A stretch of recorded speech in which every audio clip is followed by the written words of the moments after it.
Good evening पिलामाने आज अध्याय समस्त को स्वागत। लास्ट अध्याय आम 20 नंबर श्लोक जाए पढ़ी। आज आम 21 नंबर श्लोक ठारू पढ़ा।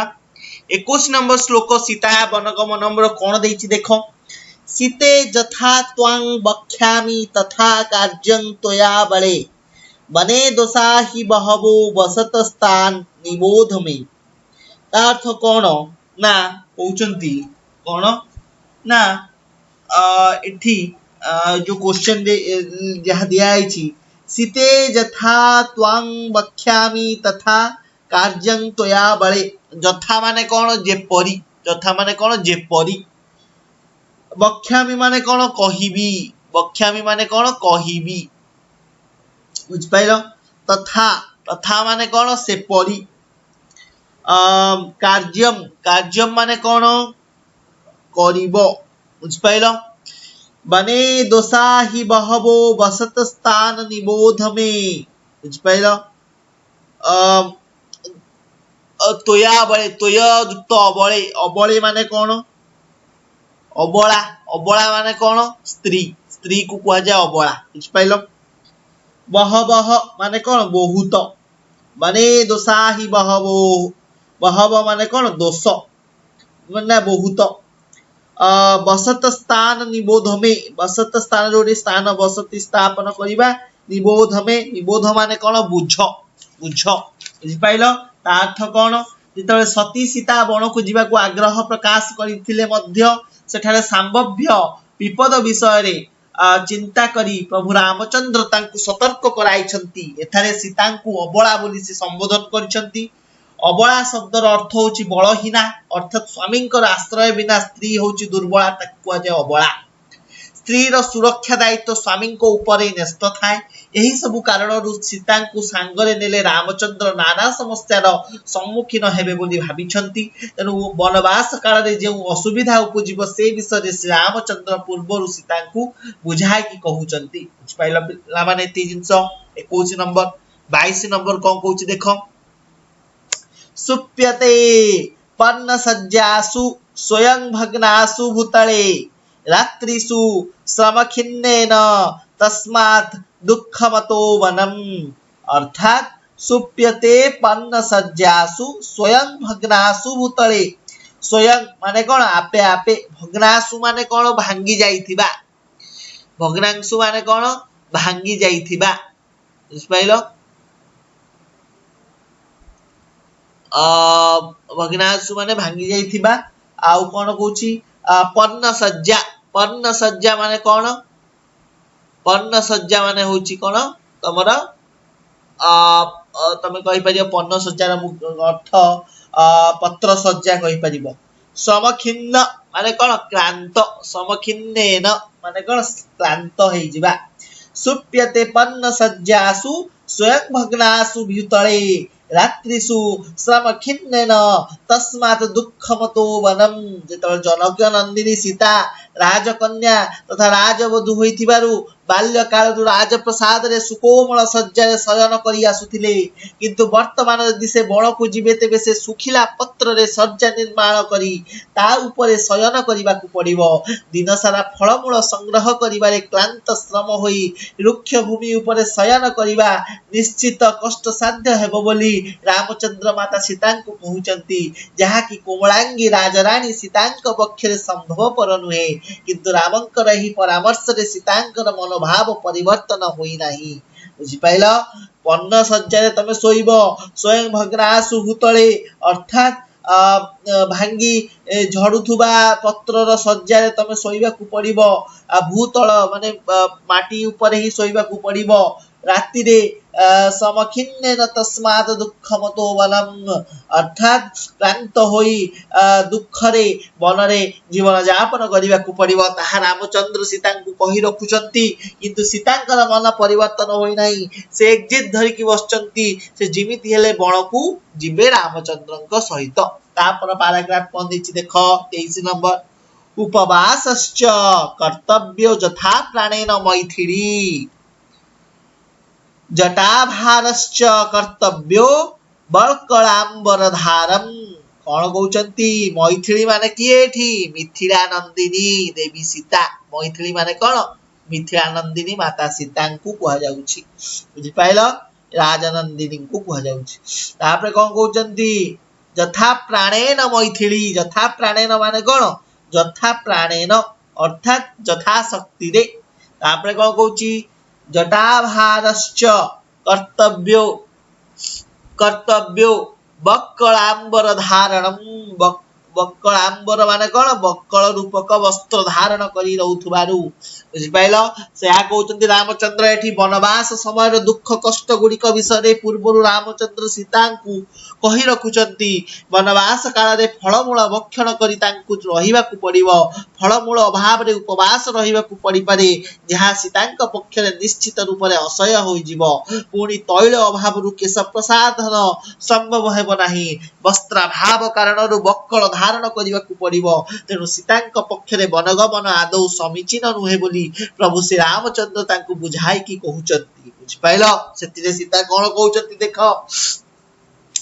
अतीव वातस्तिमिरं बुभुक्षा चापि नित्यसः भयानि च महन्तस्त्र ततो दुःखतरं वनम् अर्थात अतीव वातस्तिमिरं बुभुक्षा चापि नित्यसः वातः माने कौन पवन वातः माने कौन पवन वातस्तिमिरं बुभुक्षा चापि नित्यसः तिमिरं वातः तिमिरं तिमिरं माने कौन अंधकार बुभुक्षा माने कौन खाइबार इच्छा बुभुक्षा माने कौन खाइबार इच्छा चापि नित्यसः तापर कौन कहउचंती भयानि च भयानि माने कौन भय रे भयानि च महन्तत्र महन्यत्र ततो दुःखतरं वनं महान्ति माने कौन बहुत नित्यसह माने कौन तमर तमे कहि परिबो नित्यसह माने एक्चुअली अर्थ हम प्रतिदिन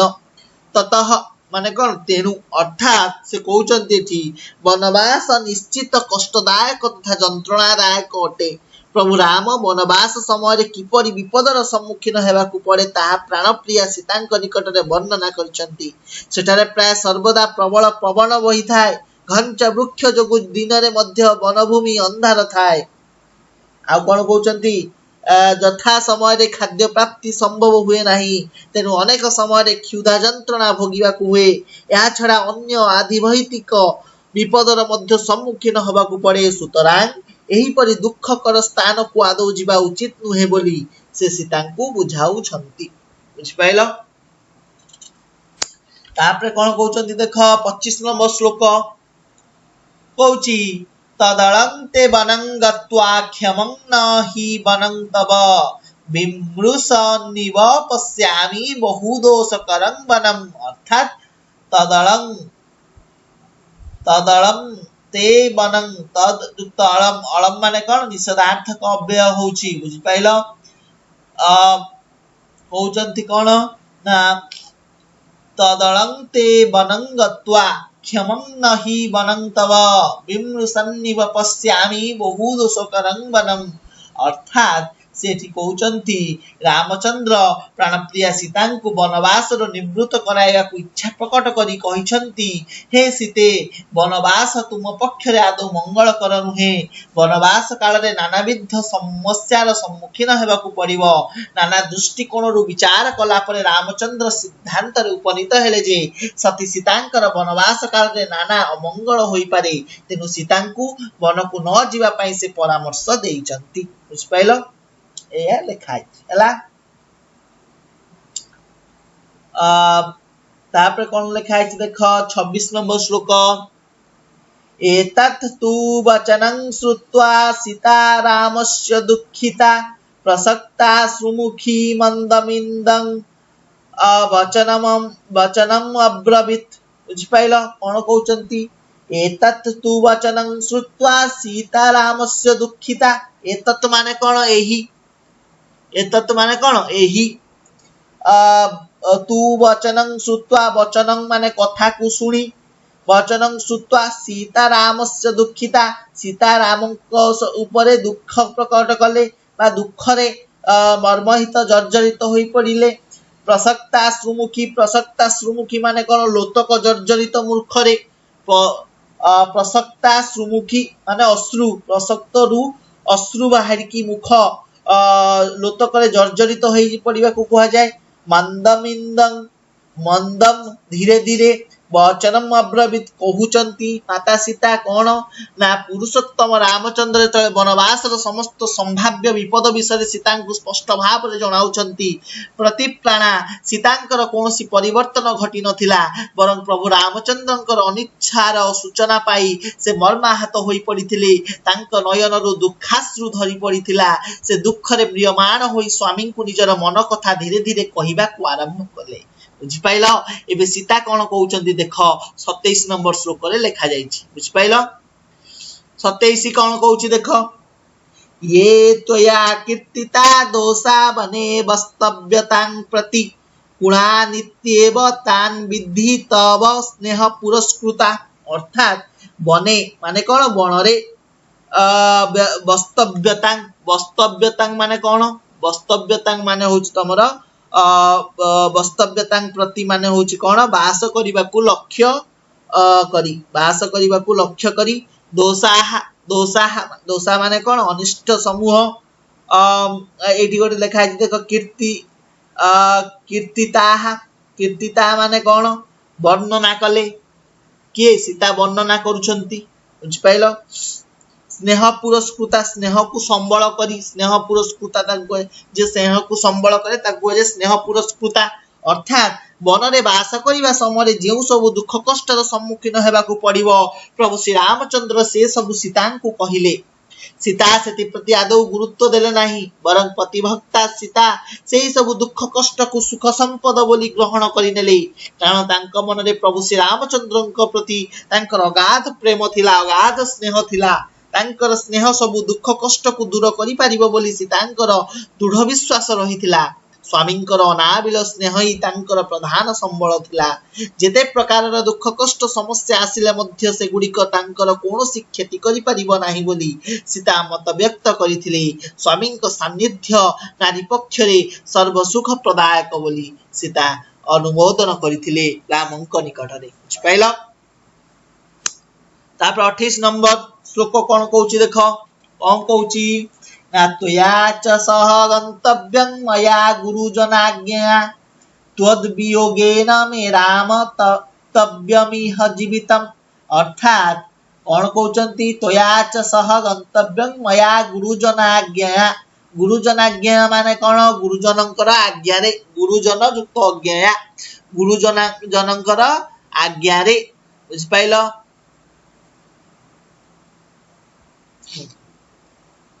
तापरे कौन कहउचंती सह माने कौन सहित गुरुजन सहित तापरे गंतव्यं माने कौन जीवी तम सहित जीवी मया मु गुरुजनक आज्ञा रे तम सहित मु जीवी हला तापरे कौन कहउची त्वद वियोगेन मे राम त्यक्तव्यमिह जीवितं अर्थात त्वद वियोगेन माने कौन तुम विरहरे जीवितं माने जीवन त्यक्तव्यम माने त्याग करी तम जदि न जीव तमे मते जदि तम सांगरे न लाभ मोर जीवन मु त्याग करी मोर आ जीवन बंची लाभ कौन स्वामी वियोग रे मु जीवन को त्याग करी से माता सीता कहउचंती कौन अयोध्यापति जेतबेले सत्यनिष्ठ राजा दशरथ सीतांकर ससुर अटंती सुतरां से गुरुजन तांकर पूजनीय से पूजनीय मध्य तांकर सत्य रक्षा करी जेतबेले रामचंद्र चतुर्दश वन वर्ष पाई वन को जीवे जेहेतु सीता तांकर सहधर्मिणी तेनु प्रभु रामंक सहित से वन को जीवा पाई परोक्ष भाव रे आदेश पाइछंती बोली युक्ति उपस्थापन करूछंती से कहउछंती गुरु मते आज्ञा देइछंती मोर जो गुरुदेव अछंती मोर जे गुरुजन अछंती तांकर आज्ञा रे ही मु जाउची कारण तुमको कहवा जा मु जेहेतु तम धर्म पत्नी तम तांकर आज्ञा मु मध्य मानिबा उचित बुझिपाइल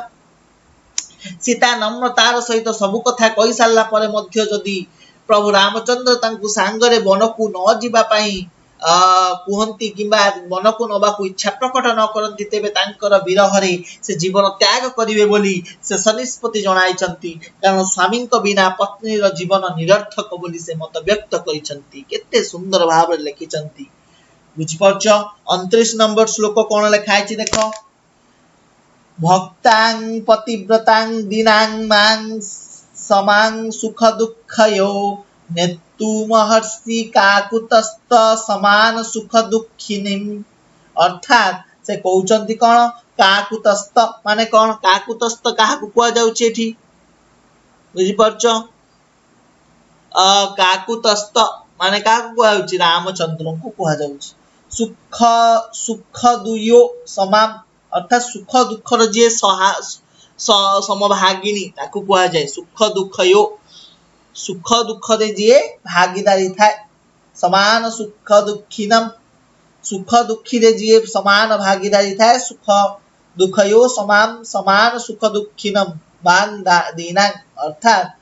सुख दुखी रे जे सहभागिनी थाए समान सुख दुखीनम माने कोन सुख बा दुख को जे समान भाव रे ग्रहण करे नेतुम माने कोन नेबा पाई अहर्षि हर्षि माने कोन योग्य अट अर्थात प्रति भक्ति परायणता र सीता रामंकु काकुस्थ बोली संबोधन करछंती एई श्लोक रे काकुस्थ माने रामचंद्र को कुआ जाउची पतिव्रता स्वामींकर सुख दुख रे समभागिनी सहधर्मिनी सीतांक बली पत्नी को निज सहित वन को नेबा पाई से युक्ति उपस्थापना करछंती स्वामींक विरह रे दिन अवस्था को प्राप्त हेउथुबा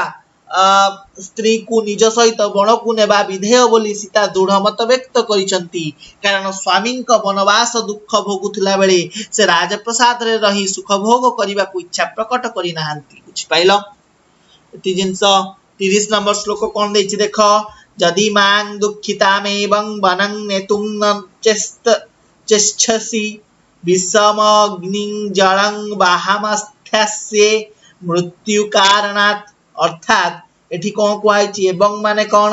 एवं माने एही बळी मांग मांग माने कोन मते नेतुम माने कोन नेबा पाई मृत्यु कारणात् माने कोन मरिबा उद्देश्य रे आस्थास्य माने कोन आश्रय नेबी कोन तार्थ जदि मां दुखिताम एवं वनं नेतुं न चेष्टसि जदि मते तमे बण को नब नाही नबाकु इच्छा प्रकट करिव नाही विषमग्नि जलं वाहमास्थ्यस्य मृत्यु कारणात् अर्थात पुरुषोत्तम रामचंद्र तले वनवास दुख जंत्रणा तथा नानाविध समस्या विषय रे चिंता करी प्राणप्रिया सीता को निज सहित नबाकु अनिच्छा प्रकट करिसंती किंतु पतिप्रणा सीता एही अवस्था रे सहमति देई नाहंती एही जो प्रस्ताव रे सहमति देई नाहंती बरं स्वामींकर सम्मुख रे निजर मन कथा को से व्यक्त करिसंती आउ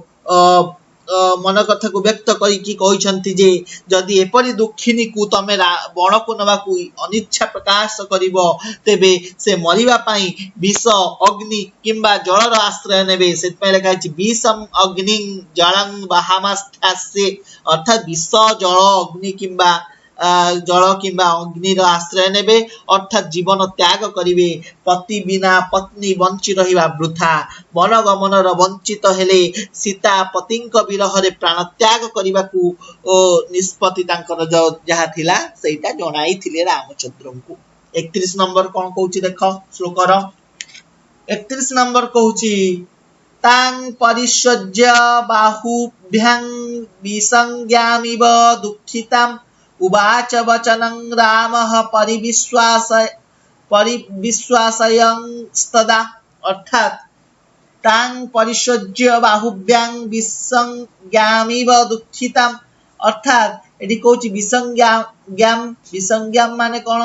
संज्ञाहीन विसंज्ञाम अर्थात संज्ञाहीन परिष्वज्य माने कोन आलिंगन करिबा परिविश्वासयन माने कोन चेतना फेराई विश्वास योग्य कराइबा बुझि पाइलो एठारे अर्थ कहउचंती प्रभु रामचंद्रन सहित वन को जीवाकू सीतांकर जेतबे प्रबल आकांक्षा जात होईछि तेबे सेथि पई अकाट्य युक्ति से उपस्थापन करिसंती किंतु राम तांकर आवेदन को अग्राह्य करि दैछंती जहा फल रे दुखिनी सीता मानसिक भारसाम्य हराई चेता हराई दैछंती प्रभु श्री रामचंद्र संज्ञाहीना होई पडुथुवा प्राणप्रिया सीतांकु बाहु जुगरे आलिंगन करि चेतना फेराई आनिबाकू प्रयास करिसंती सीतांकर जो पतिभक्ति देखिकी से मुग्ध हो जाइछंती से अनुभव करिसंती जे सीता पति विरह जनित दुख सहिबाकू संपूर्ण असमर्था अटंती सुतरां राम आश्वासन देई विश्वास योग्य कथा कहिबाकू आरंभ करिथिले कोन कहिथिले आरभस्व शुभश्रोणी वनवास क्षमाः क्रियाः नेदानीं तद्रुते सीते स्वर्गोपी मम रोचते अर्थात शुभश्रोणी माने कोन जहार कटिदेश सुंदर थाए से होची शुभश्रोणी वनवास क्षमाः वनवास योग्य जे से वनवास क्षमा था को कुआ तो द्रुते माने कौन तुम बिना अर्थात एटी कहउचंती सती स्वाधी सीतांकर जो प्रतिभक्ति देखी राम अत्यंत संतुष्ट हो जाइछंती मंत्रमुग्ध हो जाइछंती तांकु वन को जीवा पाई से स्वीकृति देइछंती वनगमन पूर्व नानाविध कार्य तथा प्रस्तुति पर्व आरंभ करबा को निर्देश देइछंती तांकु सुंदरी बोली संबोधन करिछंती एपरि कि तुम बिना मते स्वर्ग मध्य भलो लागु नाही बोली मध्य रामचंद्र मत प्रकाश कहिसंती सीतांकर जो प्रतिभक्ति रे पुरुषोत्तम रामचंद्र एते संतुष्ट हो जाइछंती सीतांकु शेषरे निष्पत्ति नैछंती रामचंद्र तांको सहित बणकू नबा पाई बुझि पाइला तो एतिकी रे तमर अभ्यास समाप्त हला रामायणस्य यो अयोध्या कांडरू एटा गृहीत बुझि पाइला एटार गोटे पार्ट आमे आज पढ़िले 32 नंबर जाए श्लोक थिला तम जोटा की परीक्षा रे पढ़िबार चांसेस अछि तार क्वेश्चन आंसर आमे नेक्स्ट क्लास से आलोचना करिबा आज पई एतिकी धन्यवाद।